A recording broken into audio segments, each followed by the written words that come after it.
Recently, I went on holidays and decided not to use TikTok or honestly any social media for the duration of my holidays.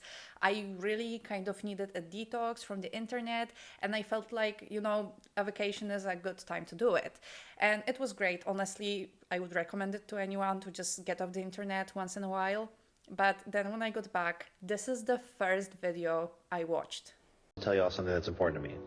I'm gay, and I'm proud of it. Check these out. Rainbow boxing gloves. Can't get more me than this. I even matched the makeup for it. Feels good to finally breathe and be myself. Thanks for showing. And honestly, I believed this is Jake Paul. Like, obviously, when I watch it now, I can tell it's AI. I can see the watermark and everything, and, I know it's AI. But the first time I watched it was at the airport, so, I was not paying, like, a lot of attention to what I was watching. I was just scrolling to pass the time at the airport. And I genuinely believed this is Jake Paul. And that terrified me because it took me 2 more videos to actually realize that it's not real Jake Paul, it's AI. So then I watched this. I'm trying something new tonight. Full glam, lashes, red lip, the whole thing. And this red lace, it's crazy. The detail, let me back up so you can see it.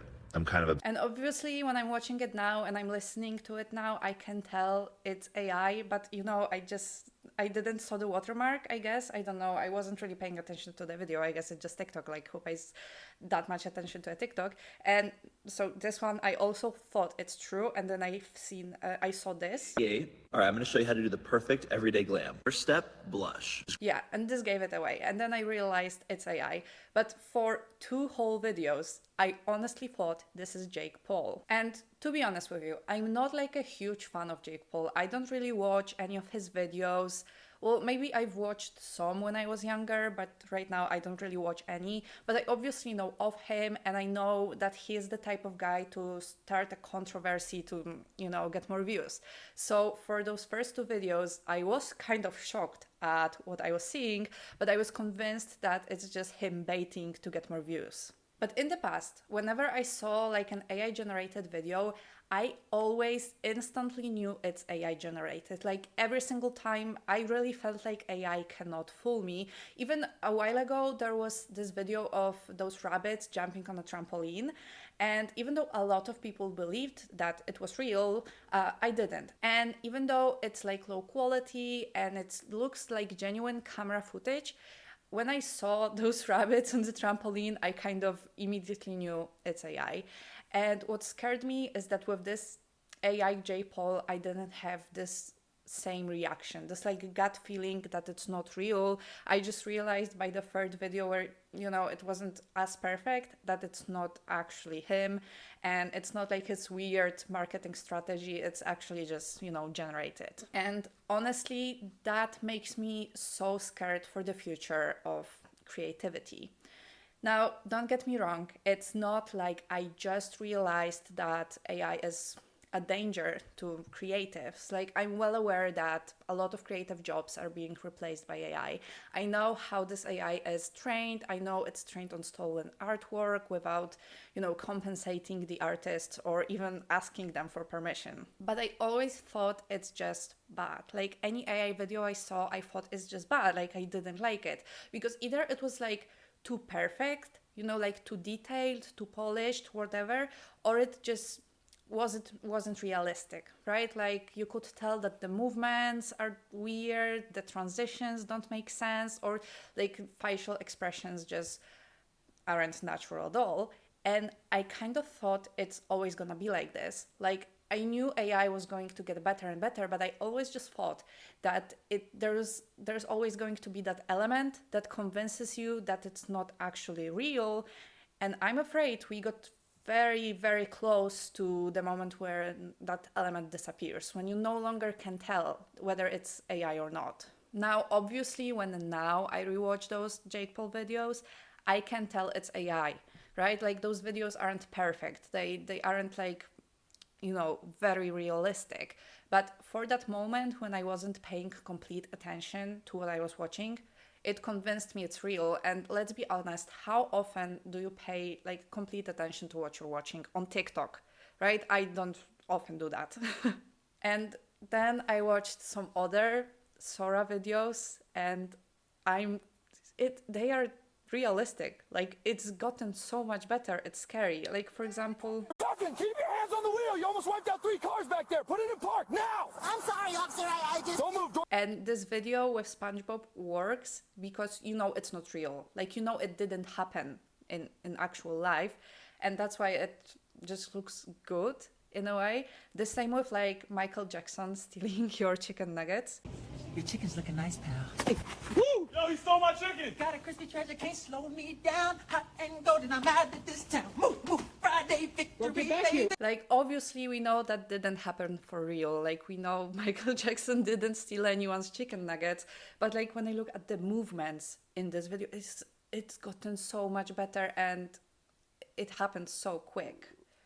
And I've also seen some animated videos, like there's this I don't know, a clip of South Park, and that also looks very good and it's very convincing. Like, I would think it's an actual clip from an episode of South Park. But there are also videos that I think would genuinely convince me it's not AI, like it's real life, if there was no watermark. Like, for example... Buenas noches, señor. ¿Documentación del vehículo? Sí, oficial, acá la tengo, perdone, venía despacio nomás. ¿Y todos estos bichitos? Está el auto a reventar de carpinchitos. Los crío en casa. And I don't know, this just looks real to me. Like, I don't know the language, so I don't know what they are saying, and I'm not sure what's happening in this video. But if there was no watermark, I would probably believe it's an actual real video. And Sora will now make it so much easier for people to create fake people. Like, we've already seen those AI music creators, if you can call them that.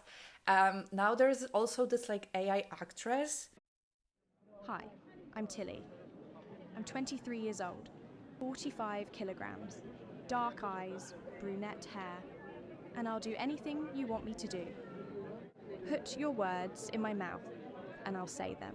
And that one, honestly, is kind of like almost disgusting to me, because I don't think she looks like an adult, for one. And it's creepy how people, because I don't think this video specifically is made by the creator of Tilly.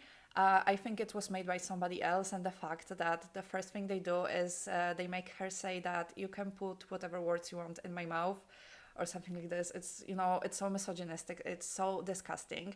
And I think there are a couple of problems with this. First of all, it will push the boundaries for what is expected of real actresses to show and do on camera, right? Because Tilly will have no way of saying no. They will make her do whatever they want. And then real actresses who are trying to, you know, become successful won't be able to say no, because then they'll hear that, oh, okay, whatever, we'll just get AI to do it. And, you know, there are so many people desperate to become an actress that they will sacrifice their comfort just to do it, and now they have to compete with an AI actress. And also, she will never age, you know, she will never get ugly. And I think that's also problematic because beauty standards for women are already pretty high. Okay, you can agree, you can disagree, but I do think they are pretty high, and soon they will be so high that only those fake AI-generated women will be able to reach them. Like, you know, when influencers were photoshopping their pictures, and we all thought that, oh my god, why don't I look like this? I have to look like this. Now we'll have this like perfect woman in front of us at all times, and we'll all be comparing ourselves to them, and the men will compare women to those AI-generated actresses. It's also interesting that the first actor is actually an actress. Like, it's not a man, it's a woman. For some reason, they, I guess, didn't need a man that's AI-generated. And, you know, I know for a fact that I won't watch a movie with an AI-generated actress, right? But let's face it, for those Hollywood productions, if they can save a lot of money and just use AI, for roles they don't need someone famous in, they are gonna do it. And also for a while it's gonna be like a sensation that there's like an AI generated actress, so they will probably want to use her just for like the publicity, I guess. And I don't know, I'm not gonna watch it. I hope more people won't watch it, so maybe they won't use AI actresses as often, because honestly, there are just so many people trying to become actors that I don't think they have any reason to use whatever this is. But that's not all, because soon it's going to get so much worse, because the internet will be flooded with those AI influencers. And I know they exist already, but as I said, they aren't very well made. Like, you can tell it's AI. Maybe not everyone, maybe older people can't tell, but if you're like 20 and you're on the internet a lot, you can tell that, this influencer is AI. But soon this boundary will be pushed. Like, at some point you won't be able to tell that this is AI generated, and you will think this is just this perfect person. And that makes me really sad as somebody who wants to create content, because I know for every human channel created on YouTube, for example, there is probably like 100 AI channels. For every video I post, or any, starting creator posts, there are probably thousands of AI generated videos posted at the same time. Because it's obviously so much easier to just type a prompt, generate it, and you can even automate the posting process. And it's so much harder to sit down in front of the camera, fight with your fear of the camera, learn how to speak well. Like, to me, this is a huge thing, to learn how to actually speak well to the camera. And then you have to, figure out lighting and, edit all of this. Like, it's a lot of work. It takes a lot of work to make even a 15-minute video. And so obviously those AI channels have a leg up on us, because they just type it in, it's generated, they post it, or automate it even, and they can produce, hundreds of videos a month, and I can only do 6 maybe, you know what I mean? And I know that every video I post has to compete with this AI slop, and it probably is not getting as many impressions as it would if it didn't have to compete with them. And don't get me wrong, I'm not saying that I would be super popular right now if it wasn't for AI content or whatever. I just think it would be a little easier to find the right audience if, my videos weren't competing with all this AI stuff. And all the effort I'm putting into the content I make it feels almost futile right now, because now I have to compete with girls who are always perfect. Their makeup is always perfect, their lighting is always perfect, they never stutter, they always say what you want them to say, and I have to sit in front of the camera sometimes for an hour to make a 10-minute video, because I have to repeat what I want to say because I didn't say it right, or I stuttered, or I misspoke, or whatever. And I'm also just not as pretty, I guess. I told him I wanted a Mercedes-Benz AMG. He said, we'll see. Now he blocked, and I'm in an AMG.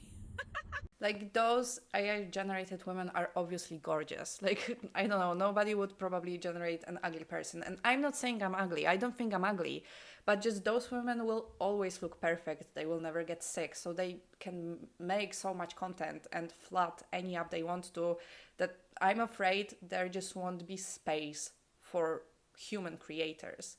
But at the same time, I don't want to stop making videos, because I don't want to let this creativity be reserved for machines. Like, I know it's a little harder right now. Like, I know YouTube has always been hard, and it's always been hard to get popular, even on TikTok or Instagram, whatever. I know it's always been the case, but now it's just an extra challenge that you have to face if you're just starting out. And I don't know, I think it's sad, but I don't want to let that happen, so I'm gonna keep making content. So if you want to watch a real human, you can subscribe.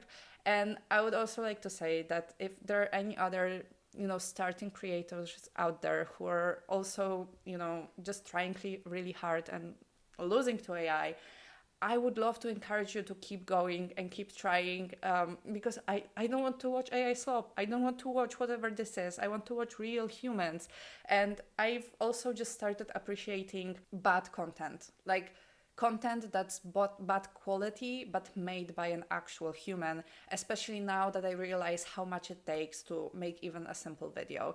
And I know we are already kind of losing to AI because I've lately been looking for some small creators who maybe have, the same amount of subscribers I have, or, someone who is at the same level, just so I can see what other people are doing.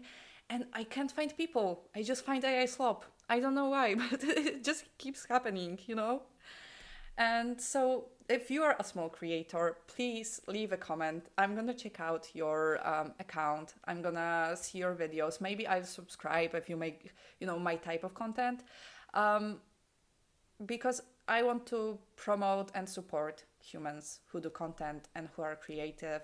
So I don't know, those are just very chaotic thoughts on Sora and what's happening with like creativity in general. Like, I didn't think it was gonna happen this fast, but as we can see, humans are being replaced very fast, and I don't like it, and I'm not going to be okay with it. So if you want to support a human creator, subscribe, and see you next time.